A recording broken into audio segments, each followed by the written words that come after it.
Everyone, आज हम देखेंगे रैपिड टेस्ट नंबर 14 हिंदी के लिए। हमारा पहला क्वेश्चन है, गोस्वामी तुलसीदास ने रामचरितमानस की रचना किस संवत में की थी। आपको ऑप्शन यहाँ पे दिए गए हैं। ऑप्शन ए जो है इसका राइट आंसर हो जाएगा, संवत 1631 में गोस्वामी तुलसीदास ने रामचरितमानस की रचना की थी।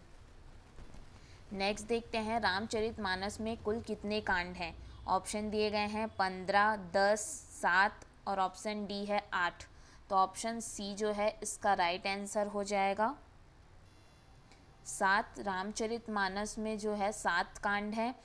बाल कांड, अयोध्या कांड, अरण्य कांड, किष्किंधा कांड, सुंदर कांड, लंका कांड और उत्तर कांड। नेक्स्ट क्वेश्चन देखते हैं, रामचरितमानस में विभत्स रस का प्रयोग किन कांड में मिलता है। ऑप्शन दिए गए हैं अरण्य कांड और लंका कांड, ऑप्शन बी है सुंदर कांड और उत्तर कांड, और ऑप्शन सी है बाल कांड और अयोध्या कांड, और ऑप्शन डी है उपरोक्त सभी कांड में।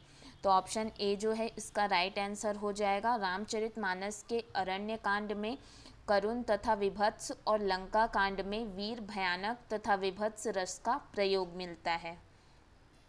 नेक्स्ट देखते हैं, इनमें से कौन सा महाकाव्य अवधि में लिखा गया है। प्रिय प्रवास, साकेत, रामचरितमानस और रामचंद्रिका। तो ऑप्शन सी जो है इसका राइट आंसर हो जाएगा। रामचरितमानस अवधी भाषा में लिखा गया महाकाव्य है। अदर जो ऑप्शन दिए गए हैं जैसे कि प्रिय प्रवास है, साकेत है, ये खड़ी बोली के महाकाव्य है। जबकि रामचंद्रिका की रचना की अगर हम बात करें तो इसकी रचना ब्रिज भाषा में हुई थी और इसमें छंद और अलंकार का वर्णन है। नेक्स्ट क्वेश्चन देखते हैं, अर्थ न धर्म न काम रुचि, गति न चहु निर्बाण, जन्म जन्म रति राम पद, यह वरदान न आन। ये रामचरितमानस में यह आकांक्षा निम्नलिखित में से किसकी है। भरत, सबरी, सुग्रीव और ऑप्शन डी है हनुमान। तो ऑप्शन ए जो है इसका राइट आंसर हो जाएगा। उपरोक्त पंक्ति जो है वो तुलसीदास कृत रामचरितमानस के अयोध्या कांड से ली गई है।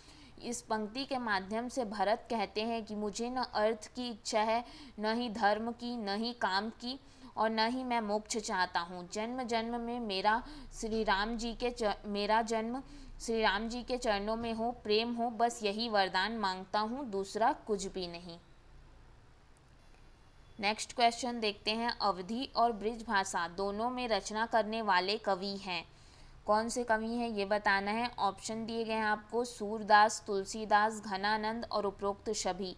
तो ऑप्शन बी जो है इसका राइट आंसर हो जाएगा। अवधी और ब्रिज भाषा दोनों में रचना करने वाले कवि गोस्वामी तुलसीदास जी हैं। उन्हें हिंदी का जाति कवि भी कहा जाता है। नेक्स्ट क्वेश्चन देखते हैं, निम्नलिखित में से कौन सी रचना तुलसीदास की नहीं है। ऑप्शन है रामचंद्रिका, कवितावली, गीतावली और ऑप्शन डी है विनय पत्रिका। तो ऑप्शन ए जो है इसका राइट आंसर हो जाएगा। रामचंद्रिका जो है वो तुलसीदास की रचना नहीं है। नेक्स्ट क्वेश्चन देखते हैं, रामचरितमानस की भाषा है। ऑप्शन दिए गए हैं अवधी, ब्रिज, मैथिली और ऑप्शन डी है खड़ी बोली। तो ऑप्शन ए जो है इसका राइट आंसर हो जाएगा। रामचरितमानस की भाषा अवधी है। नेक्स्ट देखते हैं, भक्ति काल के किस कवि को जाति कवि कहा जाता है। ऑप्शन दिए गए हैं सूरदास, तुलसीदास, नाभादास और नंददास। तो अभी जैसा कि हमने डिस्कस किया, गोस्वामी तुलसीदास जी थे, उन्हें हिंदी का जाति कवि कहा जाता है। तो ऑप्शन बी जो है इसका राइट आंसर हो जाएगा। नेक्स्ट देखते हैं, वैराग्य संदीपनी किस कवि की रचना है। ऑप्शन दिए गए हैं तुलसीदास की, सूरदास की, कबीरदास की और ऑप्शन डी है नंददास की। तो ऑप्शन ए जो है इसका राइट आंसर हो जाएगा। वैराग्य संदीपनी तुलसीदास जी की रचना है। नेक्स्ट क्वेश्चन है, इनमें से कौन सा कथन असत्य है। असत्य बताना है। ऑप्शन है ज्ञानाश्रय शाखा के कवि निराकार की उपासना करते हैं। कबीर जो है वो संत कवि है। प्रभु जी तुम चंदन हम पानी रैदास की पंक्ति है। और ऑप्शन डी है संत तुलसीदास ज्ञानाश्रय शाखा के कवि हैं। तो इनमें से कौन सा असत्य है ये बताना है। तो ऑप्शन डी जो आपको दिया गया है, संत तुलसीदास ज्ञानाश्रयी शाखा के कवि हैं, ये असत्य है। और अन्य जो ऑप्शन दिए गए हैं, जैसे कि ज्ञानाश्रयी शाखा के कवि निराकार की उपासना करते हैं, कबीर जो है वो संत कवि हैं, और प्रभु जी तुम चंदन हम पानी रैदास की पंक्ति हैं, ये सभी जो ऑप्शन हैं ये सत्य हैं। नेक्स्ट क्वेश्चन देखते हैं। भक्ति काल की रामाश्रयी शाखा के निम्न में से कौन से कवि हैं?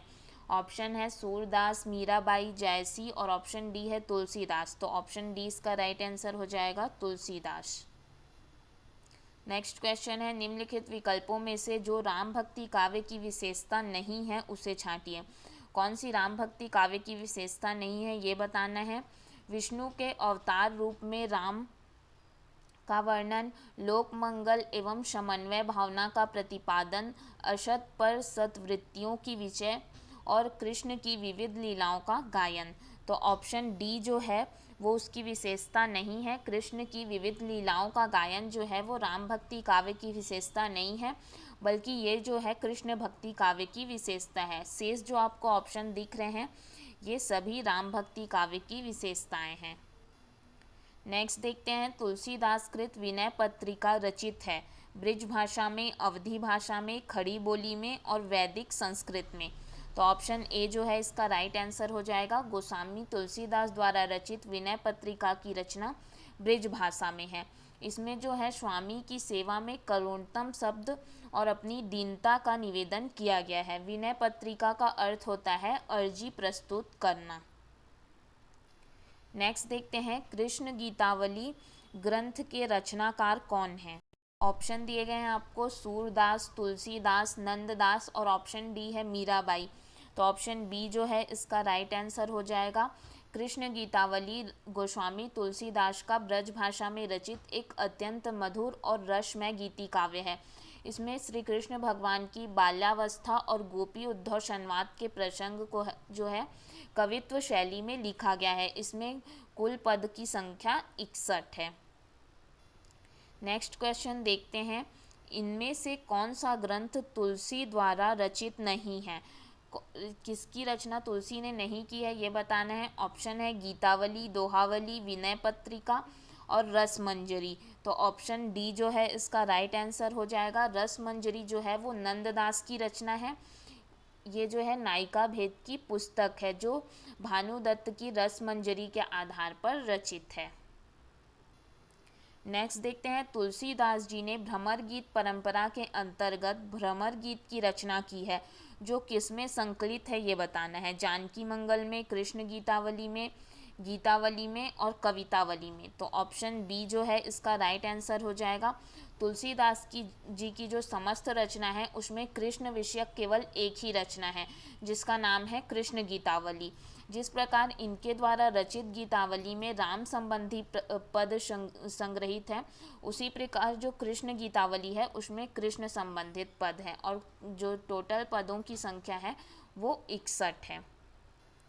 नेक्स्ट देखते हैं, भक्ति काल के किस कवि ने संस्कृत को छोड़कर भी संस्कृत की शास्त्रीय परंपरा का निर्वहन किया? ऑप्शन देखते हैं, जायसी, सूरदास, तुलसीदास, और ऑप्शन डी है नंददास। तो ऑप्शन सी जो है इसका राइट आंसर हो जाएगा। तुलसीदास ने अवधि में लेखन के साथ संस्कृत की परंपरा को अक्षुण्ण रखा था। तुलसीदास ने अपने काव्य में छंद का समुचित निर्वाह किया था। नेक्स्ट देखते हैं, गीतावली है मुक्तक काव्य, अतुकांत काव्य, प्रबंध काव्य और डी इनमें से कोई नहीं। तो ऑप्शन ए जो है इसका राइट आंसर हो जाएगा। गोस्वामी तुलसीदास द्वारा रचित मुक्तक काव्य है।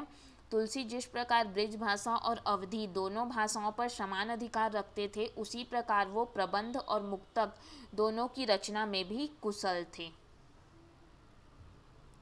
नेक्स्ट देखते हैं, रामचरितमानस का ज्ञान दीपक प्रसंग जो है वो किस कांड में वर्णित है? उत्तर कांड में, अयोध्या कांड में, बाल कांड में और अरण्य कांड में। तो ऑप्शन ए जो है इसका राइट आंसर हो जाएगा, उत्तर कांड में। गोस्वामी तुलसीदास जी ने उत्तर कांड में जो है श्री राम विशिष्ट संवाद, नारद जी का अयोध्या आकर रामचंद्र जी की स्तुति करना, शिव पार्वती संवाद, गरुड़ मोह तथा गरुड़ जी का काकभुशुंडी जी से राम कथा और राम महिमा सुनना, और काकभुसुंडी जी के पूर्व जन्म की कथा, ज्ञान भक्ति निरूपण, ज्ञान दीपक और भक्ति की महान महिमा, ये सभी जो है आदि जो है उत्तरकांड में देखने को मिलता है। Thank you.